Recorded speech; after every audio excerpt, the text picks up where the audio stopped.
Hello everybody, my name is Farmer Phil, and in today's video we are bushing again. Camera's falling. Woo! The radio falling apart. So the plan is finish the bushing. We have to lift the temporary fence that myself and Troy put up around the bulls, which was along the road and along the Mern in the next field. So there won't be cattle on that, so it's not needed there. So we'll move it on down here. Just quick job, we just want to get these guys moved on. Or then we get the Bowser and the silage trailer moved on with some silage in them. It's that thing, do we not bring silage to them on this grass? We're giving them silage as it is on the other bit, just to try and get them to walk it into the ground a bit more, because there was still quite a chunk of stuff still there. So they have it, you'll see later, they have it well gone. Anyways, we'll finish up last this bushing. Hopefully it won't take me too long. Liv is just lifting the last of the wire and we should be ready to put the bulls out here hopefully within an hour. So otherwise it's going to be dark and it could get down to the last bit now. Just this stretch along here and a little bit there. All around the back there done. So flying it now, absolutely flying it. Now this job is much easier with the digger, and the cousin got a bit done, but they were just under pressure to get to other men to get hedge cutting done, so they weren't able to give us any more time at it. So while the digger would definitely do a better job than the shovel will still get the job done. Just maybe not as neat as the digger. The digger will be able to really stuff it in. I can only push in where I can get the grape to go in without getting caught in things. But look, we're getting it done. A couple of big stones sitting up here too. One right in front of me there, so keep an eye out for them now. So pushing is done and fence is lifted. So now, the fence in here is lifted. So now we're going out to lift our temporary fence so we can bring it down here, and we just have to go from there right around to the far side. So we're basically half the field is done, half the field to do with a fence. And then get the guys down here, and then hopefully they'll be happy out to be down here. No, I've got a handle on that gap and I just a handle on the gap up here. Other than that, I think we're pretty much thereabouts. So the wind is after picking up something horrendous, but you would have seen last night we finished with a bit of bushing. We were starting to gather wire, but it got dark on us very quickly, so we just got them moved. Now there's a handful, it was dark when we were moving them, so there is about 5 or 6 more up there we have to get. Liv was just calling them there now, but they're out here now in the white grass, so we gotta try and get a count on them, see that we have them all. There's much more shelter down here. You can see the gap just up there by the gator. This will be the way in to this field, but as you can see, it is, well, maybe the camera doesn't show up, it is quite steep down, and it's also a bit like a chicane because you have to go round stones at the butt of that tree and then round that tree. We were thinking about maybe take that tree out and, you know, get a nice run in and out, but you can see how it's gone. It just doesn't seem safe enough to be used as the main entrance and exit into this field. And it's the same then if we went through the gap that's over there, which will be going out into the uneaten silage field. It's quite steep to cut down to that gap. So we're thinking for access to these fields, it's going to be a case of down there, which will be out onto the main road. So will we bring in the feeder trailer yet? Maybe not. We'll might let them do a couple of days on the grass till they get down a bit, and then we'll go for the feeder trailer. We'll go back up and give Liv a hand, and we'll show you how what the field is like out there now. So you'll have to excuse the wind for a minute. So we're out in the field now, just walking out to the feeder trailer to get the few last lads there heading on for Liv. But you can see they have it well eaten.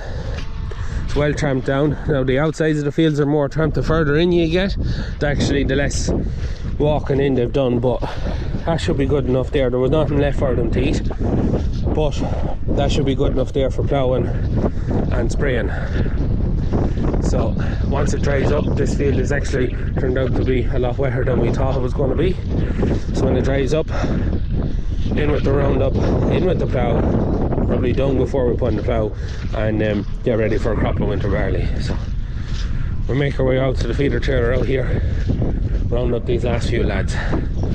But yeah, as you can see there, she's pretty nicely broken up now to be able to get the plough.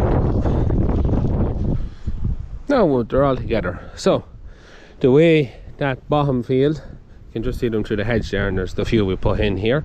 The way this works is it comes up to this hedge in the silage field, because assumably there's either stones or that's too steep for mowing. This is the way the farmer had it set up. They come up to here, so they'll be coming up through that hedge to here. Now we won't be grazing down that field as tight as we did the other, because we want grass to grow again. That other job was more get rid of it, make it ploughable. This, especially with the boulders I found, we won't be ploughing it, definitely not, but we may harrow it. We'll let them get in, get his eating, feeder trailer, get it eaten down, try not tramp it too badly, and then see what we'll do, whether we'll go in with the grass harrow and stitch in some seed, or whether we'll harrow it and put in grass. It all depends on how many boulders we find out there. But so far the far corner of the field seems bad enough. Anyways, it's starting to rain now, so I'll let them get on with filling their bellies, and we'll go do something else and come back another day and bring down the feeder trailer and the water. And now we are back. We're just Bowser filled up. We're just heading down with it. We're here with Rory, back for one last hurrah before they head back for New Zealand, and probably might be the last time you'll ever be seen on the channel, but not for a couple of years anyways. Or yeah, you never know.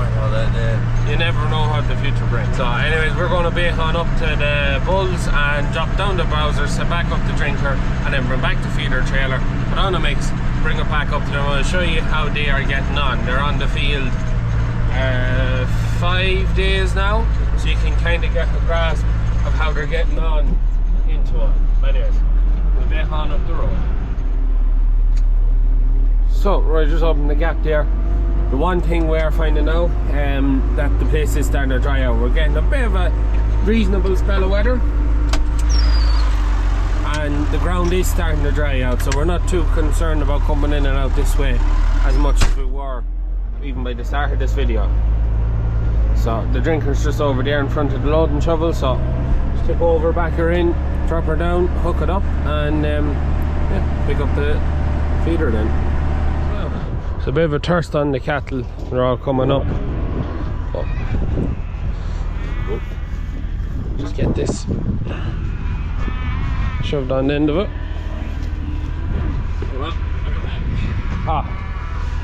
You have a screwdriver, do you? It's wrong with the cable. Okay.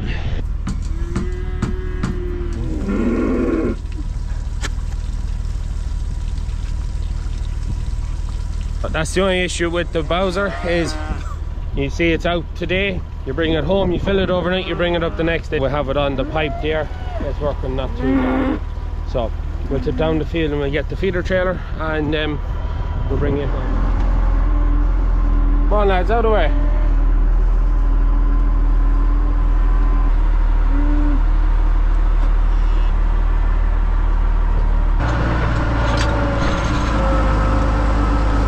That's the feeder trailer out, so we'll be on home, we scrape out what's in it and we'll put on a clean mix for them. I'm going to put on a mix for the feed the finishing bulls. Rory's going to strip out the trailer while I'm doing that, and then we'll put on the mix for the trailer. So we'll stick the camera on time lapse while we get her done.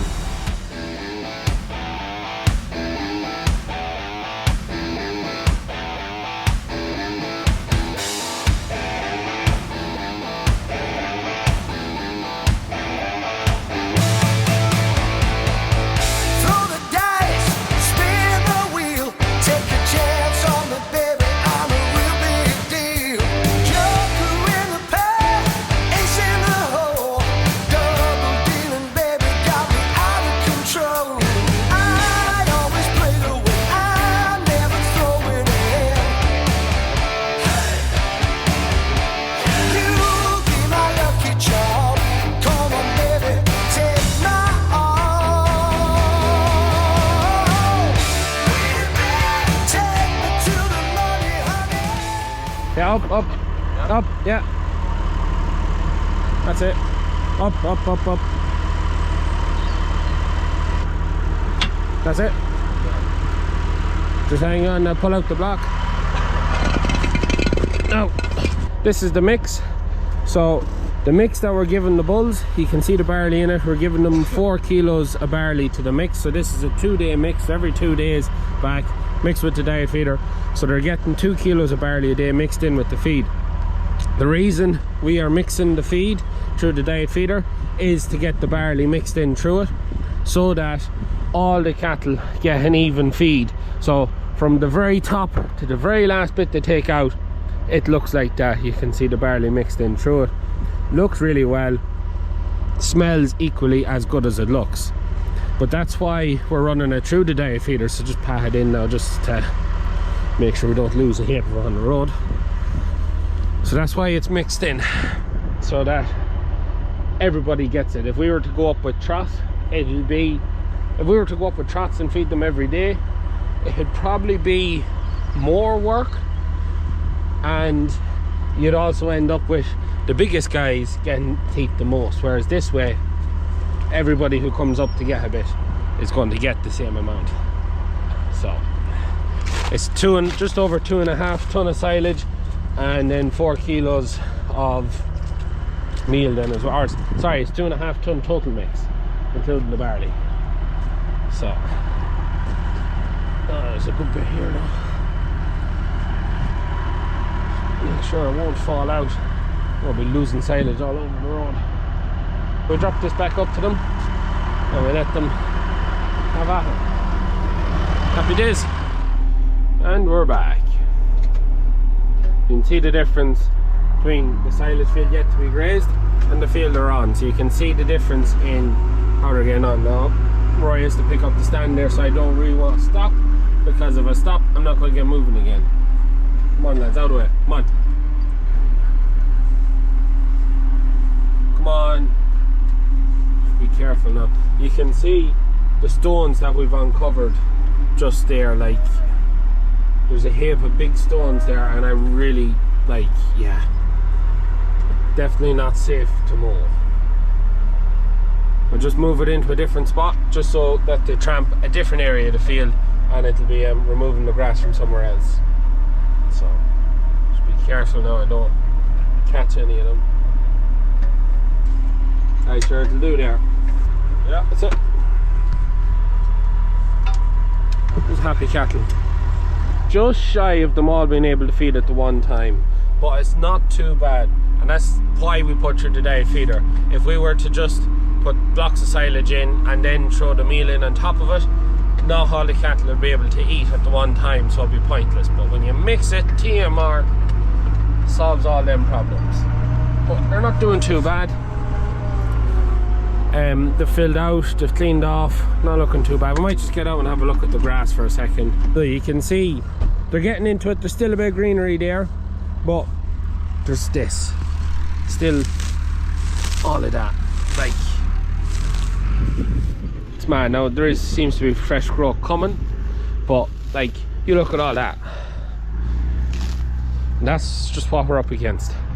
And we started buffer feeding when they come out, when they were on the other field and they got kind of into it, and we're just going to continue buffer feeding because we want to make sure we keep condition on. It is that fine line between trying to get them to do something with this grass, eat it, tramp it, whatever, and making sure you don't starve the cattle, basically, like really affect your daily weight gains, which it's a fine line to walk. So we said we just buffer feed them and let them walk it into the ground. It's going to take longer to eat off fields, but nothing else we can really do, because we just walk up to where the feeder was the last day. There's some big stones and the more you drive across the field, the more we seem to be finding them. So like just in this area here, that'd break more, that'd break more, that'd break more, that'd break more, that'd break more, that one wouldn't. And that's just in a small area. And the more you drive, the more places you find more stones. Now there is, maybe not all of the field is going to be like that, maybe it is all going to be like that, There's another stone there. It's, yeah. And then it's, do you try and lift the stones? But if there's too many stones, is it even worth it? We could use this as grazing, maybe out there. In the next place that we go on, maybe that could be mowed and this isn't. We'll just use this as grazing. Still lots of questions to be answered. But I'm hoping in another weekish that they'll have this eaten down enough that I can be like, right, we'll move on to the next one. But yeah, that's the current situation with the bulls. Next up is going to be getting the bullocks out, which hopefully we'll start fencing that job the next tomorrow, and we'll get them guys out, because they're the last to go out of the shed. After that, everyone is out, and they're going to be starting off at the other end of the farm next to the main road. So, look, I hope you enjoyed today's video. If you have any questions or anything you think we should do, like, it's just hard to know what to do. Can't go in with a topper or more without the fear of making a mess of it. And then if you did go in and mow that somehow, what you do with what's left, you'd be rolling it up, baling it, and then chucking it somewhere because it's only dirt anyways. Yeah, it's just a fine line to try and get that looking a bit more like this. But that's the joys of the job. So anyways, I hope you enjoyed today's video. As always, please like and subscribe to the channel. Videos every Tuesday, Thursday and Sunday. That's it from me. Good luck. Also, see Rory in a couple of years hopefully, or less. You never know. You never know.